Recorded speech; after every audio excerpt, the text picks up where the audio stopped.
right, Munchkins. Here we go again. We're almost done. We have like 3 chapters left. And yes, I'm outside again because it is gorgeous.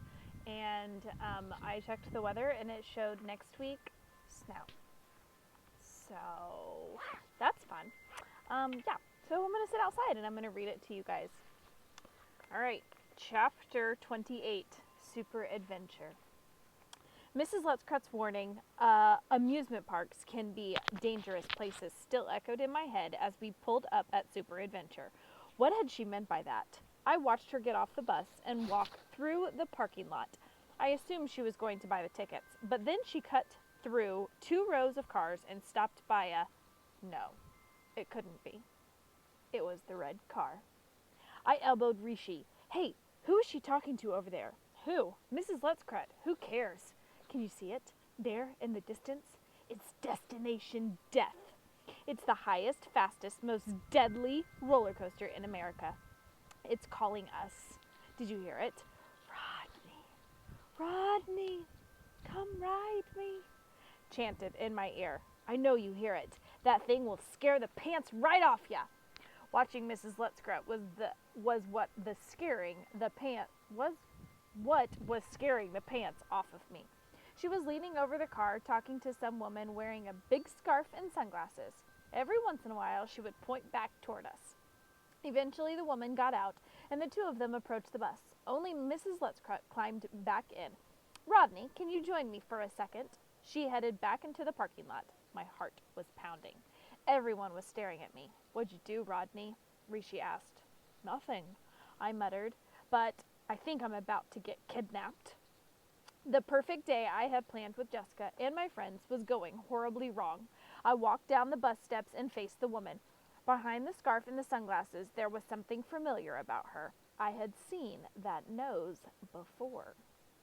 I began to shake, remembering how crazy she had acted that day with the basketball. I see you recognize Mrs. Weiner, Lettscrut piped up. I choked. Yes, well, since you behaved so badly this year, I knew I needed a little extra help with you today. Miss Weiner will personally watch your every move. I'm not sure Mr. Feebletop, I began. Don't mention his name, you little brat, Longnose finally spoke, rubbing the back of her head. After what you did to me with that basketball, you better just concentrate on getting through the day. Mrs. Lettscrut turned to me. Mr. Feebletop will learn that I took every precaution to keep my students safe. After all, Rodney, your safety is my greatest concern.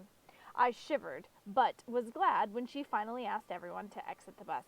The class immediately noticed Longnose. She stood a few paces away. Hey, didn't she get fired? Rishi asked. Longnose evidently heard the comment. I am chaperone for this trip, and as such, I don't need to be an employee. Plus, I have the power to exclude you from any ride or activity. Rishi, not wanting to foil his trip to Destination Death, just said, well, it's nice to see you again. Longnose didn't answer. The feeling wasn't mutual. It was early in the day, but Super Adventure was already very much alive. I could hear the rumble of the roller coaster streaking down from the peaks. Screams filled the air. What I heard, Slim smelled.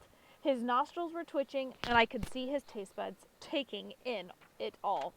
Super Adventure had something for everyone. For me, that something was the blonde-haired girl walking next to me. We were having fun pointing things out. Look, Rodney, do you see the photo booth? Jessica asked. Let's get our picture taken. We parted from the slow-moving class and climbed into the little booth and pulled back the curtain. My mind wasn't on the picture. Maybe this was it. I slid my money into the bill collector and looked at Jessica. Her eyes were twinkling in the dark. Okay, Rathbone, I told myself. Time to make my aha! Trying to escape. Longnose stuck her head in, foiling my kiss attempt as the camera flashed. Just as she tried to open her eyes, the second flash struck. Temporarily blinded, screaming, she ripped the curtain from the booth and stumbled away from the 2 of us. We had time for one brief smile before the 4th and last picture clicked and we followed her out. Longnose was ranting to herself as Mrs. Lettscrut approached Jessica and me. You two are not to be alone together again. In fact, Rodney, I want you to hold Miss Weiner's hand." Neither of us liked that idea. Longnose took out some antibacterial gel, squirted my hand before grabbing it. She had dragged me around before, and my mouth blurted, just like old times. "I have to hold your filthy hand, but I will not listen to your filthy mouth all day. No talking." This was shaping up to be the worst day any kid could ever have at an amusement park. I knew we needed to get away from our jailers, but the hand held me tight. Escape wouldn't be easy. "Are you ready for some rides?" Mrs. Lutzkrut asked. "Absolutely," Rishi yelled. "That's good," she answered, looking at me and not Rishi. "Why don't we head to my favorite ride? Destination Death?" Rishi inquired. "No, we won't be going anywhere near that one today." Rishi looked crestfallen. As we meandered through the crowds, I pondered what ride could possibly be Mrs. Lutzkrut's favorite. As it turned out, I was pleasantly surprised. We arrived in front of the bumper cars. The line was short. Why do you think that's her favorite ride? The line was short, and it wasn't long before I was rushing out searching for the perfect car. I climbed in, put the one strap over my shoulder, and pressed down several times on the accelerator, waiting for the car to zoom to life. I glanced around. When I felt the car hum, I already had my first victim in sights. Kayla was too busy eyeing Dave to notice me, swooping in from behind. I had built up a fair amount of speed and was closing in when I was met by a jarring crash. My head snapped back and I turned to see Mrs. Lutzkrut laughing behind me in a black bumper car painted with red and orange flames. She laughed harder still as another car, driven by Longnose, swept in and crunched me from the right. I was tossed around like a rag doll. Mrs. Lutzkrut smashed me again from behind, and now I hit the pedal, trying to escape. I zoomed off away from them, with Longnose hot on my trail. I tried some fancy maneuvers in an effort to lose her, but I couldn't shake her. Finally, I faked a left, but pulled hard to the right around Dave, who was trying to escape Kayla. I was met head-on by Mrs. Lutzkrut. Seconds later, Longnose collided with me from behind. I found myself sandwiched between a pair of cackling witches. The cars finally died, and I breathed a sigh of relief. Leaving the ride, Mrs. Lutzkrut and Longnose could barely walk, not because they were in pain. The two of them were laughing so hard that Lutzkrut had to bend over to hold her side. She was trying to tell Longnose, "I don't think I've ever had so much fun. We hit that Rathbone kid so hard that my kerchief flew off." That started the two of them laughing again, and I realized this was my chance. "Rishi," I whispered, "time to make our escape. Spread the word." I waited until we had whispered to everyone in our group before shouting, "Run!" If you were there, you would have seen 8 kids tearing through the park, bumping into people and jumping over garbage cans.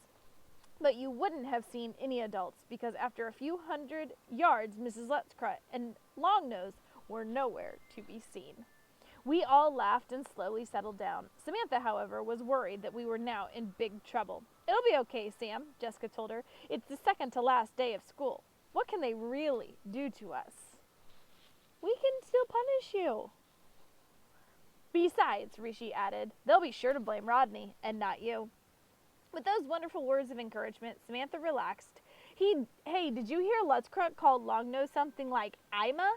she asked. "Yeah, I guess that's her name," I answered. After a minute, it was Jessica who asked, "Wait, her name is Ima Weiner?" All 8 of us burst out laughing and shouted her full name to everyone we passed. People just looked at us and shook their heads. "All right, enough goofing around," Rishi announced. "Now that we ditched those two, time for Destination Death." My good mood vanished. I wanted no part of it and began fishing for an excuse. Fortunately, Jessica grabbed my arm and opened her mouth to offer an excuse of her own. "Why don't we check out that ride?" We all turned to where she was looking. There, right in front of us, was the Tunnel of Love. I wondered if she was thinking what I was thinking. Samantha giggled, but Rishi looked annoyed. "That ride's a joke. Let's go hit the coasters." "I don't know, it sounds like a good ride to me," Kayla chimed in. I noticed her looking at Dave. This was my chance. "Guys, it's a long flume," I pointed out. "Look at the sign. Indeed, the sign showed a boat pouring through a heart and down a